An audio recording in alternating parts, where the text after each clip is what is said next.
dipinge anche lei? Sì, così a modo mio. Io faccio l'architetto. Ah, lei ha già visto le altre sale? No?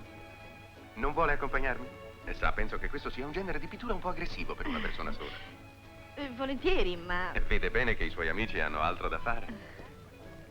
a lei interessa veramente la pittura? In confidenza ero in ritardo a un appuntamento al bar qui di fronte. Quando sono arrivato non c'era nessuno. E così è entrato qui. Evidentemente devo essere in ritardo anche sulla pittura. Beh, ma lei sa che questo quadro è un po' complicato anche per me? Cosa c'è? Pensavo a lei. Cercavo di capire com'è, che cos'è. Non cerchi troppo.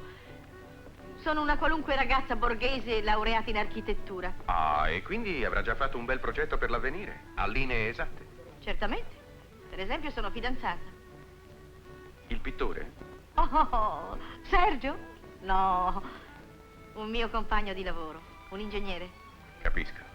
Una cosa seria? Certamente. Da più di 2 anni. 2 anni? Non è una cosa seria. Perché?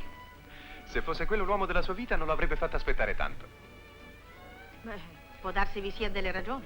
Quando si è innamorati non ci sono ragioni che tengano. Sembra mi stia facendo un processo e ci siamo appena conosciuti. Ha ragione, mi scusi. Perché mi dice queste cose? Se non sa nulla di me, della mia vita. Diciamo che il quadro mi ha aiutato a conoscerla meglio.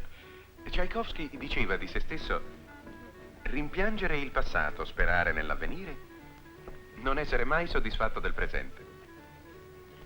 Crede che anch'io sia così? Vede? È un ordine. Un ordine? Quello, uscita. Avanti, andiamo. No, devo prima salutare i miei amici. Ah, qualche volta bisogna saper dispiacere agli amici.